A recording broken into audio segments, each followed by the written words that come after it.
Hello दोस्तों, कैसे आप सभी। उम्मीद करता हूँ अच्छे होंगे। तो इस वीडियो में हम लोग बात करेंगे विवर्तन की। डिफ्रैक्शन क्या होता है इसे हम लोग समझते हैं इस वीडियो में। तो आप बने रहिए हमारे साथ वीडियो के लास्ट तक।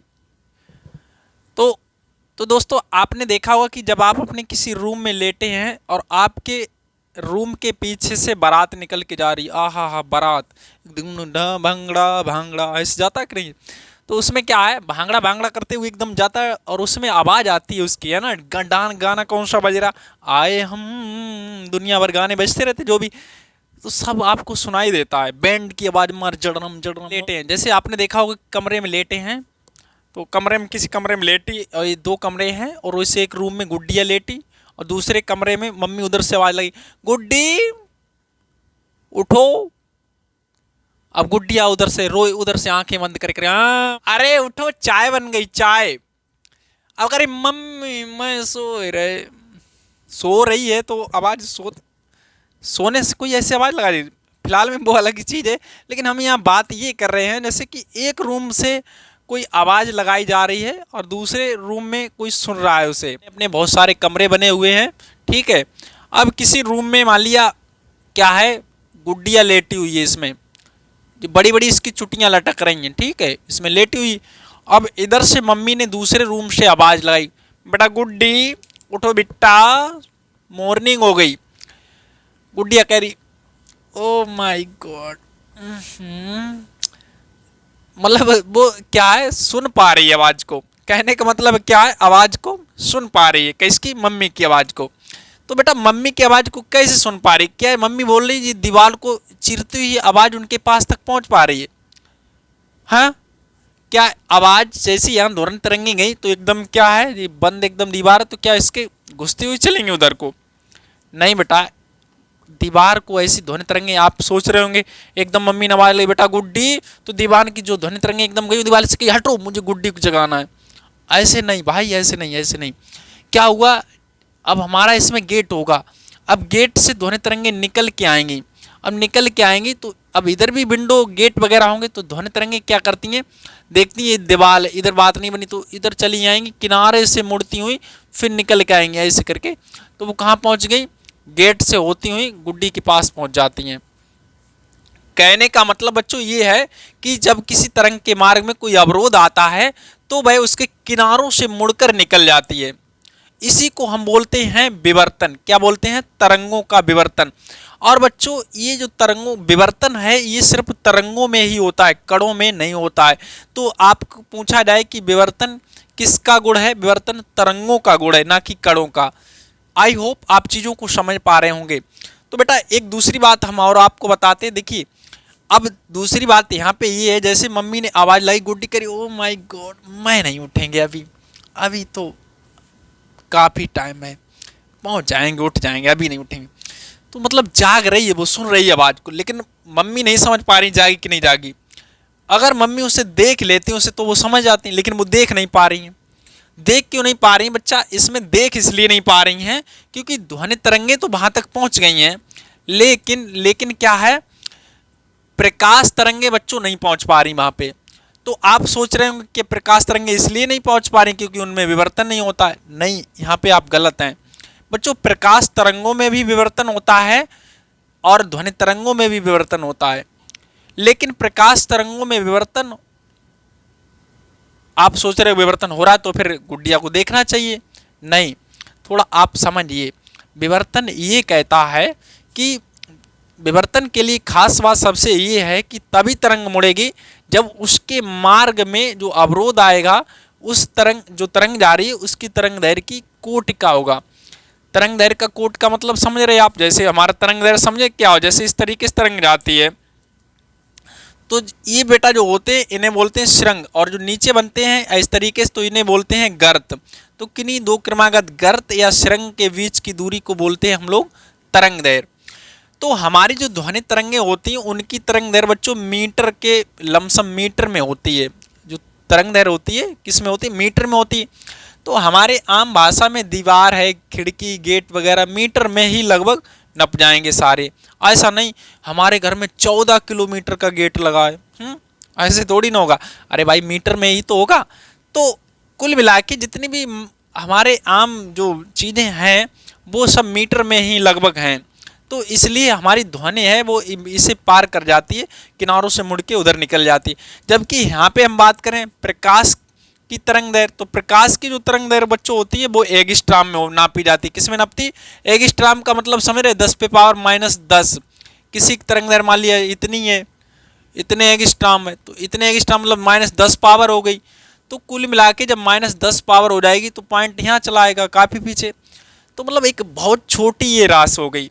और हमारी आम भाषा में मतलब आम प्रचलन में जो वस्तुएं हैं, गेट, खिड़की, विंडो वगैरह वगैरह, तो या तो ये सब क्या है, ये बच्चों लगभग मीटर में, और यहाँ बहुत मतलब -10 पावर हो, मतलब एक बहुत छोटी इधर पॉइंट में चले आएंगे।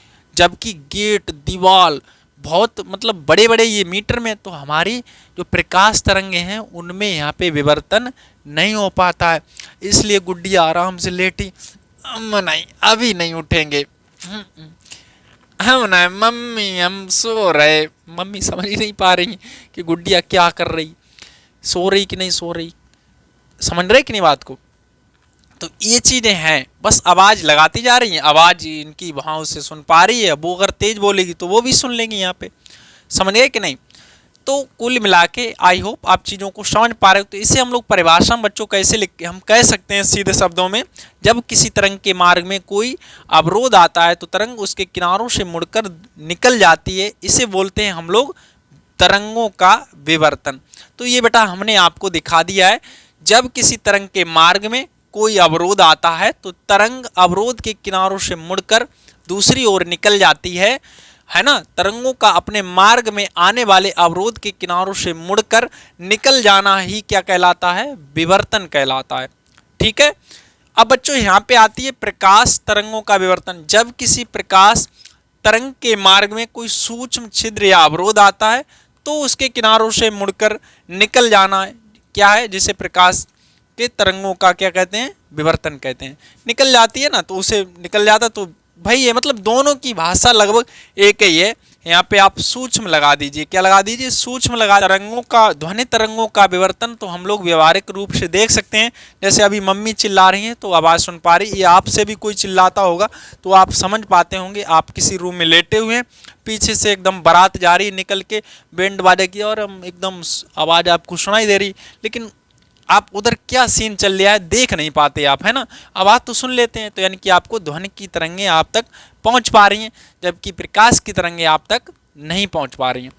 तो बच्चों आप सोच रहे हैं, और आपको यहाँ पे बता दें बच्चों, जो प्रकाश में विवर्तन होता है बेटा वो दो टाइप का होता है, एक फ्रेनल विवर्तन, एक फ्राउनहोफर विवर्तन।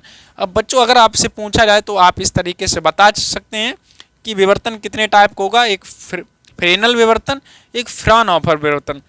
तो बच्चों फ्रेनल विवर्तन क्या होता है? इसमें देखिए जो विवर्तक होता है, मतलब जो अवरोध होता है, मान लिया यहाँ पे अवरोध है हमारा, और इधर कोई हमारा स्रोत है, प्रकाश स्रोत है, और इधर हमने लगा रखा है पर्दा। ये क्या है? पर्दा है, और ये हमारा स्रोत है, और ये हमारा विवर्तक है, विवर्तक है। तो इनके जो बीच की डिस्टेंस है, यानी कि विवर्तक से स्रोत और पर्दे के बीच की दूरी सीमित होती है। किस कंडीशन में? फ्रेनल के कंडीशन में सीमित होती है दूरी। स्रोत और पर्दे के बीच की दूरी कैसी होती है? सीमित होती है। जबकि फ्राउनहोफर विवर्तन में इनकी दूरी जो होती है वो असीमित होती है। कैसी होती है? असीमित होती है।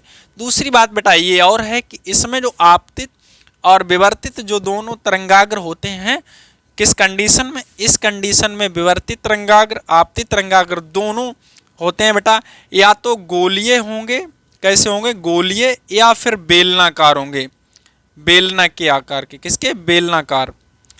और जबकि इसमें समतलाकार होते हैं, समतल के आकार के होते हैं, समतल के आकार के। ठीक है बच्चों। तो तरंगाग्र इसमें जो होगा वो समतलाकार होगा, और इसमें गोलीय या फिर बेलनाकार होंगे। आई होप आपको चीज़ें समझ में आ रही होंगी। बड़े ये, और हम बढ़ते हैं आगे की ओर। देखो बेटा कहानी ये है कि जैसे अब हम बात करें कि आप सोच रहे होंगे, जैसे आपने यहाँ पे तरंगों जो हमारा यानी कि ध्वनि तरंगे हैं उनके बारे में तो आपने हमें समझा दिया कि मम्मी चिल्ला रही हैं, आप हमें दिखा दीजिए, आपने प्रयोग करके आपने हमें व्यवहारिक चीज़ों में इसे दिखा दिया है।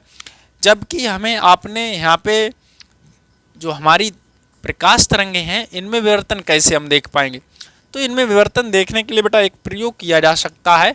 इसमें आप कोई एक पट्टी ले जिसमें कांच की प्लेट होती है, उसे अगर पूरा तरह से काला कर लिया जाए, उसे क्या कर लिया जाता है, पूरी तरह से काला करने के बाद फिर उसमें क्या किया जाए और एक पतली सी इसमें से किसी ब्लेड की सहायता से इसमें बारीक सी इसे स्क्रैच बनाया जाए ना, बहुत बारीक सा, और इसके दूसरी तरफ लैंप रखें जो यानी कि कैसा हो, एक तरीके से तंतु तो हमारा जो हो वो एकदम बेलनाकार के टाइप का हो, ठीक है, इसके समांतर है एच के कुल मिला के। और इससे उसी इसको देखें तो इधर हमें एक चौड़ी सी पट्टी दिखाई देती है श्वेत प्रकाश की, और इसके अगल बगल में हमारी क्रमागत दीप्त अदीप्त रंगीन पट्टियां दिखाई देती हैं, ठीक है।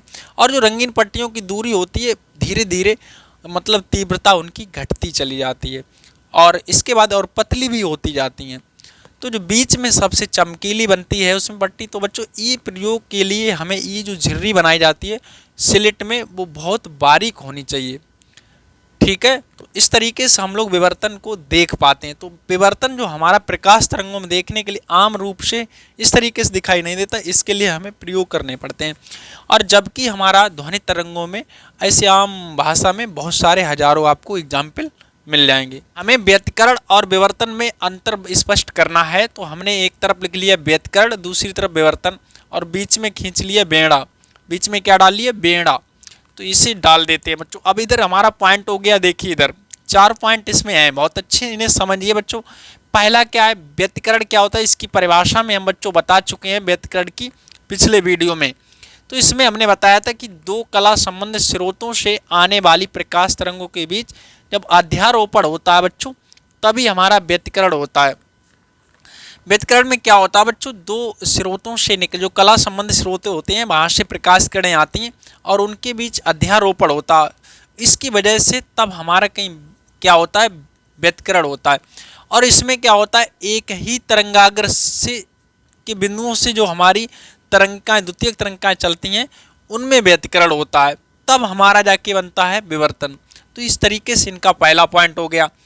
इसमें व्यतिकरण की जो फ्रिंजें बच्चों इसमें बनती हैं पर्दे पे, उनकी जो चौड़ाई होती है समान भी होती, ज़्यादातर समान ही मिलेगी, असमान भी कभी कभी हो सकती है, ज़्यादातर केस में समान मिलती है, किसमें, व्यतिकरण में। लेकिन जबकि बच्चों क्या होता है, विवर्तन में कभी भी फ्रिंजों की चौड़ाई समान नहीं मिलेगी। तो पहली हमारी फ्रिंज चौड़ी मिलेगी, उसके धीरे धीरे चौड़ाई इनकी घटती चली जाएगी, तीव्रता भी इनकी घटती चली जाती है विवर्तन के केस में, ठीक है। अगली बात है, व्यतिकरण प्रतिरूप में सभी दीप्त फ्रिंजों की तीव्रता समान होती है। इसमें सारी दीप्त फ्रिंजें होंगी वो समान होंगी, जबकि विवर्तन में बेटा जो केंद्रीय उच्चिष्ट हमारा बनेगा वो सबसे ज़्यादा चमकीला बनेगा। उसके बाद धीरे धीरे जो तीव्रता है वो लगातार जो हमारे गौड़ उच्चिष्ट इसमें बनेंगे, अगले वीडियो में हम इसे समझाएंगे आपको, उनकी तीव्रता लगातार घटती चली जाएगी।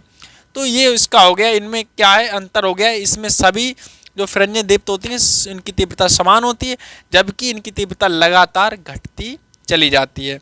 अगला है हमारा बच्चों, इसमें अदीप्त, ये व्यतिकरण के केस में अदीप्त फ्रिंजों की तीव्रता बहुत कम, लगभग काली जो फ्रिंजें बनती हैं बेटा वो लगभग उनकी तीव्रता शून्य होती है, शून्य के बराबर। और तो जब काली एक तरफ बनेगी और दूसरी हमारी दीप्त बनेगी चमकीली, तो उनमें अंतर स्पष्ट हो जाता है। जबकि बच्चों इसमें अदीप्त फ्रिंजें कभी भी इनकी तीव्रता शून्य नहीं होती है, और इस वजह से इसमें दीप्त और अदीप्त फ्रिंजों में अंतर स्पष्ट तरीके से नहीं हो पाता है। आई होप आपको वीडियो पसंद आया तो लाइक करिए और दोस्तों में शेयर करिए।